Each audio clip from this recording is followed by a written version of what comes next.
Hello అండి. Thank you so much for అంటే like మీ అందరి సపోర్ట్ క్లియరెన్స్ సేల్ కోసం చాలా బాగా వచ్చారు. అండ్ వీఆర్ సో సారీ మా సైడ్ నుంచి.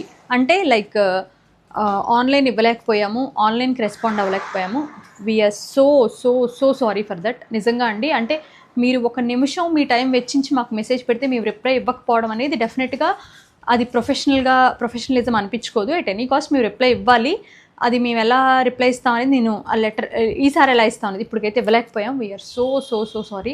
అండ్ ఇంకొకటి ఏంటంటే అండి, నేను నోటీస్ చేసిన విషయం, దీన్ని దయచేసి స్పోర్టివ్గా తీసుకోండి, తప్పుగా తీసుకోకండి. మేము ఎంత ఫేస్ చేసామంటే ఈ లాస్ట్ 4 days నుంచి నేను ఆల్రెడీ చెప్పాను. కొంతమంది అంటే లైక్ ఓకే వచ్చినాక అది నిజంగా మేము హ్యాండిల్ చేసే సిచ్యువేషన్ కాదు అంటే మీరు అక్కడ ఉండి షాపింగ్ చేయడం మీకు ఇబ్బందే. బట్ ఎన్ని మిక్స్ అండ్ మ్యాచెస్ అయిపోయినాయి అంటే అండి, ఉన్న స్టాకు అంటే ఏదైతే క్లియరెన్స్ సేల్లో ఉన్న ఓల్డ్ స్టాక్ ఉందో అది ఫ్రెష్ స్టాక్లో దీని బాటమ్స్ దానికి నాకు తెలిసి ఒక 1 week పడుతుంది మాకు అవన్నీ సెగ్రిగేట్ చేసి ప్రాపర్గా సెట్ చేసుకోవడానికి.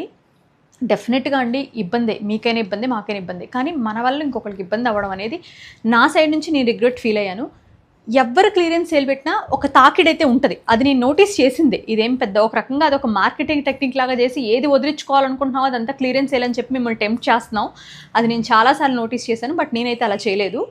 కానీ మీరు ఎక్కడికి వెళ్ళినా ఇది ఒక చిన్న రిక్వెస్ట్ అండి. షాప్ ఓనర్స్ నుంచి అనుకోవచ్చు, మీరు షాప్ ఎవరైతే మేనేజ్ చేస్తున్నామో వాళ్ళ సైడ్ మేనేజ్మెంట్ నుంచి అనుకోండి, ఓనర్ అనే అంత ఎందుకు. కానీ దయచేసి మీరు వెళ్తే ఏదన్నా ఒక డ్రెస్ తీసుకున్నారు, ట్రయల్ చేయాలి, నేను ఇలా కూడా చేస్తా. కానీ వాటిని కొంచెం ప్లీజ్ మళ్ళీ ఒక డ్రెస్సో ఒక చీరో ఏదైనా అవ్వచ్చు, ఏ ప్రోడక్ట్ అయినా అవ్వచ్చండి.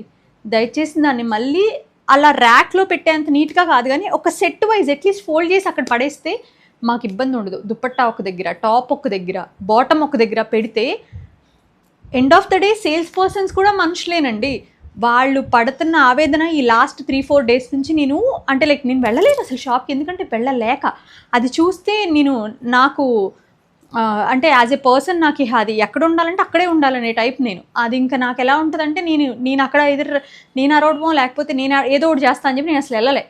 సో నాకు కానీ వీడియోస్ అవి చూస్తుంటే నాకు ఎంత బాధగా అనిపించిందంటే, దయచేసి ఇది ఒక రిక్వెస్ట్, మీకు తప్పుగా అస్సలు అనుకోవద్దండి. ఎక్కడికైనా వెళ్తే ఎనీ షాప్కి ఏదైనా క్లియరెన్స్ సేల్కి మనకు ఆ లాక్కోవాలనే తొందర, మనం వెళ్ళిపోవాలనే కంగారు ఉంటుంది. కానీ మన తర్వాత వాళ్ళు ఎంత ఇబ్బంది పడుతున్నారు అనేది కూడా ఒకసారి ఆలోచించండి.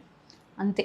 మీరు ఇంక దీనివల్ల ఏదైనా ఒక 10% ఆఫ్ ఇది కూడా మనకు తగ్గించగలిగితే అది చాలా పెద్ద హెల్ప్, అది నిజంగా.